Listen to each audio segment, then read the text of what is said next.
বলবেন আর কতবার জীবন দেব? দেশের জন্য যতবার প্রয়োজন আমিও তোমাদের কাতারে দাঁড়িয়ে বলছি, আমিও যুবক জীবন দিতেই থাকবো ইনশাআল্লাহ। বিড়ালের মতো বাঁচতে চাই না, শত বৎসর হাজার বছর সিংহের মতো বাঁচতে চাই 1 সেকেন্ড। আমাদের যে বিরোধী দলীয় নেতা আছে তিনি কিন্তু সব দিক থেকে সরকারকে সাহায্য করার জন্য চেষ্টা করছে, সরকার সে সাহায্য গ্রহণ করছে না। আমরা বলবো আপনি আর বেশি তাদের খাতির করে লাভ নাই, সোজা আঙ্গুলে গিয়ে উঠবে না। আমাদের যে প্রাপ্য জনগণের কাছে যেটা আমরা ওয়াদা করেছি সেটা আমাদেরকে আদায় করতে হবে।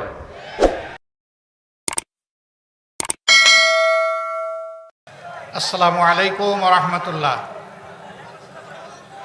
আলহামদুলিল্লাহি রাব্বিল আলামিন ওয়াসসালাতু ওয়াসসালামু আলা রাসূলিহিল কারীম ওয়া আলা আলিহি ওয়া সাহবিহি ওয়া আহলি বাইতি আজমাইন। বাংলাদেশ খেলাফত মজলিস কর্তৃক আয়োজিত গণভোটের রায় বাস্তবায়নের দাবিতে আজকের এই বিশাল সমাবেশের সম্মানিত সভাপতি আমিরে মজলিস, মজলুম জননেতা, আধিপত্যবাদের বিরুদ্ধে উচ্চকিত কণ্ঠ, প্রিয় সহযোদ্ধা জনাব আল্লামা মামুনুল হক, মঞ্চে বসা জাতীয় নাগরিক পার্টির সম্মানিত আহ্বায়ক, সংসদে বিরোধী দলীয় চিফ হুইপ জনাব নাহিদ ইসলাম, রণাঙ্গনের ৭১-এর রণাঙ্গনের অন্যতম সেনাপতি, বীর মুক্তিযোদ্ধা জনাব ডক্টর কর্নেল অলি আহমদ বীর বিক্রম সহ জাতীয় নেতৃবৃন্দ, বাংলাদেশ খেলাফত মজলিসের সম্মানিত নেতৃবৃন্দ, প্রিয় দেশবাসী, সাংবাদিক বন্ধুগণ, আজকে যে মঞ্চে আমরা এখানে দাঁড়িয়েছি এই মঞ্চের সাথে দুইটা জিনিস কখনো যাবে না, একটা আধিপত্যবাদ আর একটা ফেসিবাদ। এই দুইটাকে এই মঞ্চ কখনো কবুল করবে না, বরদাস্ত করবে না।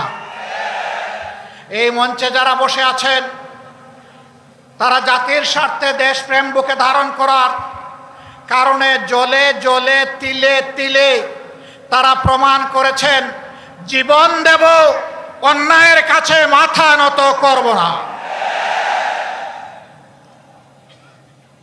আফসোস, ২০০৬ সালের ২৮ অক্টোবর যে খুনের রাজনীতি দিয়ে হাত রাঙিয়ে মানুষের রক্ত দিয়ে হাসিনার রাজনীতির নূতন উত্থান হয়েছিল, তাদের হাতে একসময় যারা সকলেই মজলুম ছিলাম, রাজপথে আন্দোলন করেছি, সংগ্রাম করেছি, তাদেরই একটা অংশ আজকে সরকারে যাওয়ার পরে অতীতের সব কিছু ভুলে গিয়েছে। কেন আজকে এই দাবি বাস্তবায়নের জন্য আমাদেরকে সোহরাওয়ার্দী উদ্যানে আসতে হলো? তারা জাতির সাথে বিশ্বাসঘাতকতা করেছেন, এই কারণেই আসতে হলো।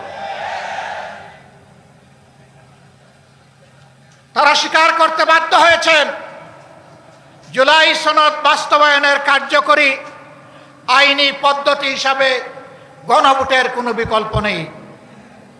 এই জন্য সেই গণভোটের প্রস্তাব তাদেরই একজন করেছিলেন। তাদের নেতা নির্বাচনী প্রচার অভিযানে শহীদ আবু সাঈদের স্মৃতিবিজড়িত রংপুরে গিয়ে বলেছিলেন, প্রিয় দেশবাসী, ভোট দিবেন দুটা, একটা দিবেন আমাদের মার্কায়, আরেকটা দিবেন গণভোটে, আপনারা সকলে গণভোটে হা বলবেন। এখন তারা বলছেন গণভোট অবৈধ। পার্লামেন্টে আমরা জিজ্ঞাসা করলাম, এটা কি নির্বাচনের পরে অবৈধ হলো না আগেই অবৈধ ছিল? তারা কোনো সময় বলেন আমরা 4টার মধ্যে 3.5টা মানি, কোনো সময় বলেন যে পুরাটাই অবৈধ। আমরা বলেছি পার্লামেন্টে, আপনারা দেখেছেন একই আদেশে 2টা ভোট গোস্ত হালাল কিন্তু শুরুয়া জুল হারাম। এ সুবিধাবাদী মানসিকতা। আমাদের সম্মানিত সহকর্মী এবি পার্টির চেয়ারম্যান বলেছেন ৭১ সালে জনগণের রায়কে অমান্য করার কারণেই একটি যুদ্ধ অনিবার্য হয়ে উঠেছিল। যারা রায় অস্বীকার করেছিলেন তাদের পরিণতি ভালো হয়নি। এবারও যারা রায় অস্বীকার করছেন তারা নিজেদেরকে মুক্তিযুদ্ধের অবিসংবাদিত অংশ মনে করেন। আমরা বলি সেই মুক্তিযুদ্ধকেই সম্মান করে আবার রায়টা মেনে নেন। এই রায় মেনে নিলে আমরা এই স্টেজে দাঁড়িয়ে এই দাবিতে আর বক্তব্য দেব না। কিন্তু এই রায় যদি না মানেন, মহান আল্লাহকে সাক্ষী রেখে বলছি, এই রায় বাস্তবায়ন না হওয়া পর্যন্ত আমাদের আন্দোলনে আমরা কোনো ধরনের বিশ্রাম নেব না। আন্দোলন চলবে সংসদে, আন্দোলন চলবে রাজপথে। নাহিদ ইসলাম বলেছেন একসময় রাজপথ আর সংসদ প্রয়োজনে একাকার হয়ে যাবে। রাজপথ আর সংসদ একাকার যেদিন হয়ে যাবে সেদিন বালুর বাদ দিয়ে নদীর জোয়ার, সমুদ্রের জোয়ার থামাতে পারবেন। ফ্যাসিবাদীরা বিভিন্ন ন্যারেটিভ তৈরি করে, বয়ান তৈরি করে জাতিকে বিভক্ত করেছিল। আর আপনারা নির্বাচনের আগে বলেছিলেন আমরা নির্বাচিত হলে, সরকার গঠন করলে সবাইকে নিয়ে আমরা সরকার গঠন করে দেশ চালাবো। এখন আপনারা কি করছেন? এক দলকে পাঠিয়ে দিচ্ছেন পাকিস্তানে, আরেক দলকে পাঠিয়ে দিচ্ছেন পেশোয়ারে, আরেক দলকে পাঠিয়ে দিচ্ছেন আরো কোনো দেশে, আর নিজেরাই দেশের জমিদারি দখল নিতে চাচ্ছেন। মনে রাখবেন, জুলাইয়ের দুইটা স্লোগান ছিল বড় শক্তিশালী। একটা ছিল উই ওয়ান্ট জাস্টিস, আরেকটা ছিল দেশটা কারো বাপের নয়,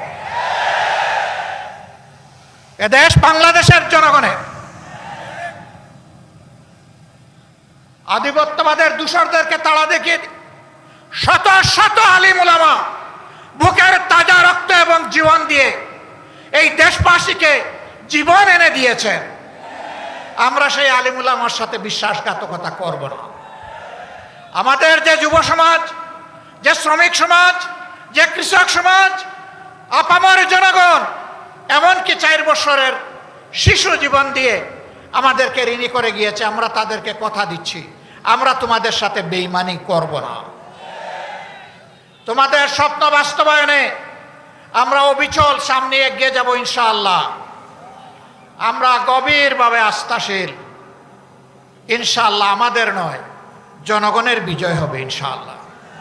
যেই 70% জনগণ ফ্যাসিবাদের বিরুদ্ধে দৃঢ় অবস্থান নিয়েছে গণভোটে হ্যাঁ বলে, সেই জনগণের বিজয় হবে।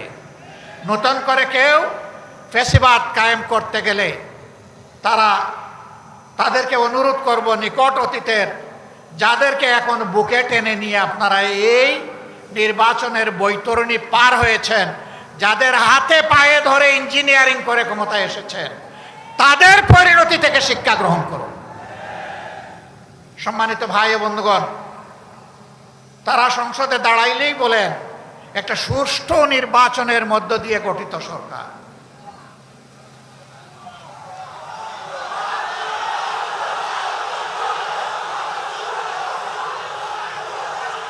সরকার যদি সুষ্ঠু নির্বাচনেই গঠিত হয় তাহলে বারবার দাঁড়াইয়া বলতে হয় কেন? ম্যাকিয়াভেলির একটা কথা আছে, তুমি যদি কোনো মিথ্যাকে এস্টাবলিশ করতে পারো তাহলে একবার বললে হবে না, শতবার বলতে থাকো। হ্যাঁ, ইতিমধ্যেই রাজসাক্ষী 2 জন পাওয়া গেছে। একজন সাবেক সরকার, এই ইন্টারিম গভর্নমেন্টের একজন উপদেষ্টা, তিনি বলেছেন আমরা ওদেরকে মেইন স্ট্রিম হতে দেইনি, ওরা পাওয়ার কথা ছিল 168, আমরা এদেরকে নামিয়ে এনেছি 68-তে। তাইলে তিনি স্বীকার করে নিয়েছেন যে একটা নিরপেক্ষ সরকারের অংশ হয়ে তিনি দেশবাসীর সাথে বিশ্বাসঘাতকতা করেছেন। তিনি বলেন নাই যে আমি নামিয়ে এনেছি, বলেছেন আমরা নামিয়ে এনেছি বহু বছর। তাইলে বাকি বচনগুলা কারা? এদের চেহারাও জাতির সামনে আপনি একটু বলে দেন, একা এ দায় নিবেন কেন? আরেকজন সংসদের ভিতরে স্থানীয় সরকার পল্লী উন্নয়ন প্রতিমন্ত্রী, তিনি বলেছেন যুবকরা ছাত্ররা আন্দোলন করে ফেসিবাদের পতন ঘটিয়েছে, আমরাও ছিলাম। তবে ডক্টর মোহাম্মদ ইউনূস ক্যাপ্টেনের হাতে লন্ডনে গিয়ে পতাকা দিয়ে এসেছেন, ক্যাপ্টেনের হাতে নাকি ট্রফি দিয়ে এসেছেন। ট্রফি যদি আগেই ক্যাপ্টেনের হাতে চলে যায় তাহলে এটা ছিল নির্বাচন নামের তামসা।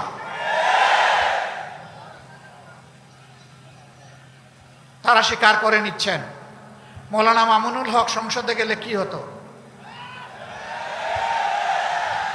যা হতো এর ভয়েই তাকে আটকে দেওয়া হয়েছে। কয়দিন, কতদিন আটকাবেন? ইনশাআল্লাহ দেশপ্রেমিকরাই বাংলাদেশ আগামীতে পরিচালনা করবে ইনশাআল্লাহ। তৈরি হন, লড়াই চলবে, থামবো না, চালিয়ে যাব। জনগণের অধিকার আদায় না হওয়া পর্যন্ত জীবন যাবে, কিন্তু মাথা নত করব না ইনশাআল্লাহ। আজকের এই সমাবেশ থেকে আমরা আরেকবার প্রতিজ্ঞা নিলাম, ইনশাআল্লাহ জুলাইকে সম্মান করব, বুকে ধারণ করব, জুলাইয়ের সাথে বেঈমানি করব না। আর জুলাইয়ের সাথে যারা বেঈমানি করবে তাদেরকে ছাড় দিয়ে কথা বলা হবে না। বিশেষ করে যুবকদেরকে অনুরোধ করব, তৈরি হন। বলবেন আর কতবার জীবন দেব, দেশের জন্য যতবার প্রয়োজন আমিও তোমাদের কাতারে দাঁড়িয়ে বলছি, আমিও যুবক, জীবন দিতেই থাকবো ইনশাআল্লাহ। বিড়ালের মতো বাঁচতে চাই না, শত বৎসর, হাজার বছর, সিংহের মতো বাঁচতে চাই 1 সেকেন্ড। এর মাঝে আর কোনো কম্প্রোমাইজ হবে না ইনশাআল্লাহ। আধিপত্যবাদের কোনো ষড়যন্ত্র বরদাস্ত করা হবে না, সব কিছুকে ছিন্ন ভিন্ন করে দেওয়া হবে ইনশাআল্লাহ। সবাইকে আবারও আরেকটি অনিবার্য লড়াইয়ের জন্য প্রস্তুতি নেওয়ার আহ্বান জানিয়ে আমার বক্তব্য এখানেই শেষ করছি। আল্লাহ হাফেজ। বাংলাদেশ জিন্দাবাদ, বাংলাদেশ খেলাফত মজলিস জিন্দাবাদ। আসসালামু আলাইকুম ওয়া রাহমাতুল্লাহ। বিসমিল্লাহির রহমানির রহিম। মঞ্চে উপবিষ্ট এই বিশাল জনসভার সম্মানিত সভাপতি, সম্মানিত বিরোধী দলীয় নেতা, বিরোধী দলীয় হুইপ, সম্মানিত 11 দলীয় জোটের নেতৃবৃন্দ, উলামায়ে কেরাম, বাংলাদেশ খেলাফত মজলিসের সদস্যবৃন্দ, আসসালামু আলাইকুম ওয়া রাহমাতুল্লাহি ওয়া বারাকাতুহু। অবশ্য সাংবাদিক ভাইদের কথা বলতে ভুলে গেছি। সম্মানিত সাংবাদিক ভাইরা, আপনারা কষ্ট করছেন। আজকে যে এইভাবে কষ্ট করে প্রখর রোদে আপনারা মিটিংয়ে আসবেন আমি বিশ্বাসও করতে পারি নাই। আল্লাহর পক্ষ থেকে কিছু ছায়া দেওয়া হয়েছে, মেঘ দেওয়া হয়েছে, যার কারণে একটু স্বস্তিতে আছেন। আমরা কেন সিদ্ধান্ত নিয়েছি আপনাদেরকে বিভিন্ন জায়গায় ডেকে সমগ্র জাতিকে জানাতে চাই, এই সরকার যেটা কথা দিয়েছিল সেই কথা তারা মানে নাই। ইতিমধ্যে তারা প্রমাণ করেছে, প্রত্যেকটা জেলায় জেলা পরিষদের প্রশাসক নিয়োগ করেছে তাদের দলীয় লোকজনকে, যেটা একটা বাকশালের নমুনা। আমরা কি চেয়েছি? আমরা তো কোনো গাড়ি চাই নাই, বাড়ি চাই নাই, কোনো টাকা পয়সা চাই নাই, ব্যাংকের মালিক হতে চাই নাই। আমরা চেয়েছি যারা বিচারপতি হবেন তারা একটা স্ক্রুটিনির মাধ্যমে, একটা কমিটির মাধ্যমে, পরীক্ষার মাধ্যমে তাদেরকে বিচারপতি করা হবে। তারা কোনো দলীয় সেবাদাস হবে না। আমি আমার নিজের কথাই বলি, আমার এলাকায় আমাকে গালি দিয়েছিল, তার জন্য আমরা একটা আইটি অ্যাক্টের অধীনে মামলা করেছি ঢাকা কোর্টে। এটা শুনানি করেছে, 4 দিন রেখেছে। 4 দিন রাখার পরে বলল যে মামলাটা নিতে পারলাম না, অর্থাৎ মন্ত্রী মানা করে দিয়েছে বা কেউ মানা করে দিয়েছে। এটাই হলো দেশের এখন অবস্থা। তাদের হুকুমে দেশ চলবে। আমরা চাই না তাদের হুকুমে দেশ চলবে। আমরা চাই একটা সিস্টেমের মাধ্যমে। আজকে পাবলিক সার্ভিস কমিশন বলেন, নির্বাচন কমিশনে বসে আছে আরেক চোর, তার মাধ্যমে এই সমস্ত রিগিং হয়েছে। নির্বাচন কমিশন বলেন, দুদক বলেন, দুদকে অত্যন্ত একটা ভালো লোক ছিল ডক্টর মুবিন, তাকে এবং তার সঙ্গীদেরকে বিদায় করে দেওয়া হয়েছে। অর্থাৎ কোন সৎ লোককে তারা কোনো পদে রাখবে না। তারা চায় তাদের যারা গুণগান করে, তাদের কথা অনুযায়ী চলে, দুর্নীতি করতে পারবে, চাঁদাবাজি করতে পারবে, তাদেরকে মনোনয়ন দেবে, তাদেরকে পদায়ন করবে। আমরা চাই একটা নিয়ম নীতির মাধ্যমে দেশ চলুক। এটা জামাতের কথায় চলবে না, বাংলাদেশ খেলাফত মজলিসের কথায় চলবে না, এলডিপির কথায় চলবে না, বিএনপির কথায় চলবে না। জনগণ যেটা ঠিক করে দেবে সেই আইনের মাধ্যমে চলবে। তারা যতদিন পর্যন্ত সংস্কার বাস্তবায়ন শেষ না করে ততদিন পর্যন্ত আমাদের রাস্তায় যে সংগ্রাম আমরা শুরু করেছি এটা অব্যাহত থাকবে। এটা শুধু অব্যাহত থাকবে না, এটা তীব্র থেকে তীব্রতর ধারণ করবে। আমাদের 11 দলীয় জোটের ছেলেদেরকে চট্টগ্রামে কিভাবে নির্যাতিত করেছে আপনারা দেখেছেন, ঢাকা বিশ্ববিদ্যালয়ে কিভাবে করেছেন দেখেছেন। বিদেশে সেবা দাসে হয়ে দেশকে একটা অশান্তির দিকে নেওয়ার চেষ্টা করছে। আমরা কিন্তু সেটা এলাও করব না। আমাদের যে বিরোধী দলীয় নেতা আছে তিনি কিন্তু সব দিক থেকে সরকারকে সাহায্য করার জন্য চেষ্টা করছে। সরকার সে সাহায্য গ্রহণ করছে না। আমরা বলবো আপনি আর বেশি তাদের খাতির করে লাভ নাই, সোজা আঙ্গুলে গিয়ে উঠবে না।